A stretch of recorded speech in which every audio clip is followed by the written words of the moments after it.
I never thought I'd be the guy telling this kind of story. You hear about these things happening to other people, but you never imagine it'll be your life unraveling before your eyes. Yet, here I was, a devoted husband, blindsided by betrayal, left questioning every moment I had spent loving a woman who never truly valued me.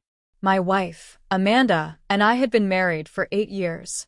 We met in our mid-20s, fell in love fast, and built what I thought was a strong partnership. She was ambitious, driven, and intelligent, qualities I admired and supported. I worked hard in my own career, but Amanda was different. She wanted more. Always more. She climbed the corporate ladder quickly, and I was genuinely proud of her. I never once felt insecure about her success, nor did I doubt her loyalty.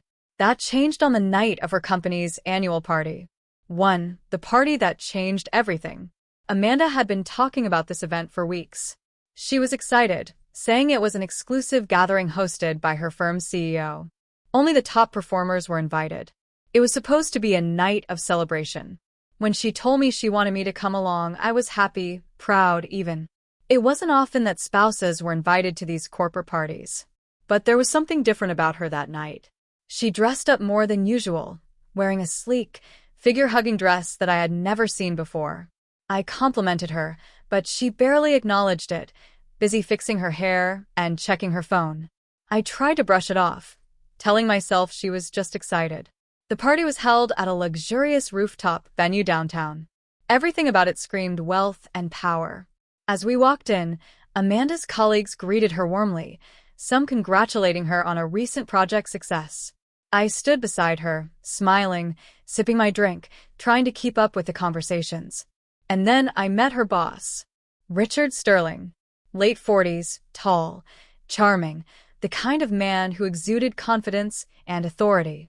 The moment I saw the way Amanda looked at him, something in my gut twisted.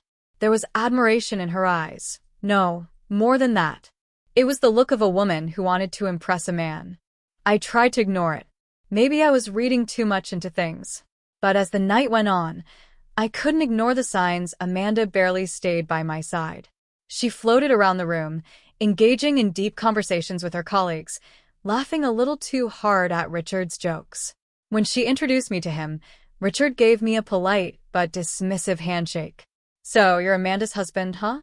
She's one of the best in the company. You must be really proud." The way he said it, it didn't sound like respect. It sounded like pity. I smiled and nodded, trying to shake off the uncomfortable feeling. But then, the moment that shattered everything happened. Later that night, after several drinks, I noticed Amanda standing by the balcony with Richard. They were laughing, standing too close. I walked over, intending to casually join the conversation. And that's when I saw it. She kissed him. Not a friendly peck. Not an accident. A full, deep kiss. I froze. The world around me seemed to blur.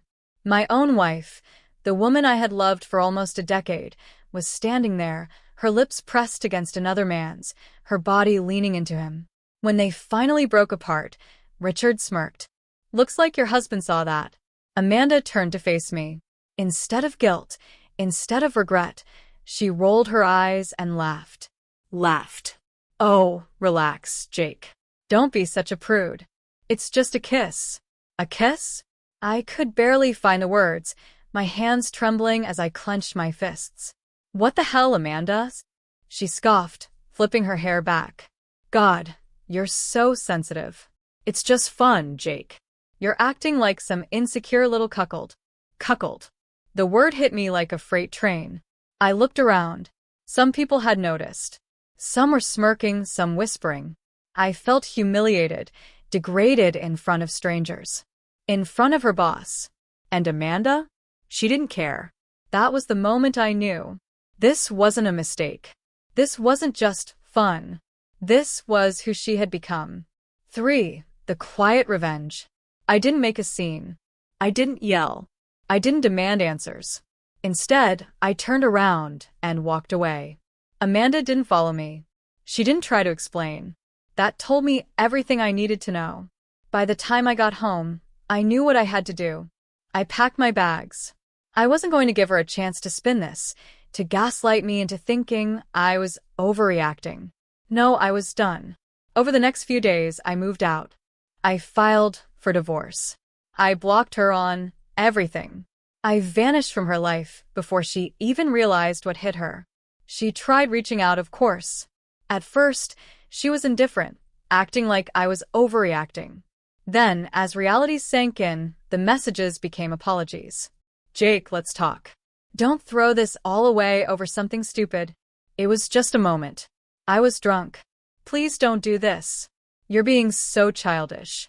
We have a life together. Don't walk away. But I never responded. Her last message? Fine. If you want to be a coward, then go.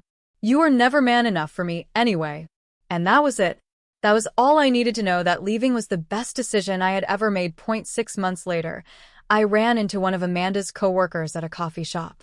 Man, I heard about what happened, he said, shaking his head. I'm so sorry, dude. I shrugged. No need to be sorry. I'm doing great. He smirked. Yeah, well, Amanda isn't. That caught my attention. Apparently, after I left, things didn't go well for her.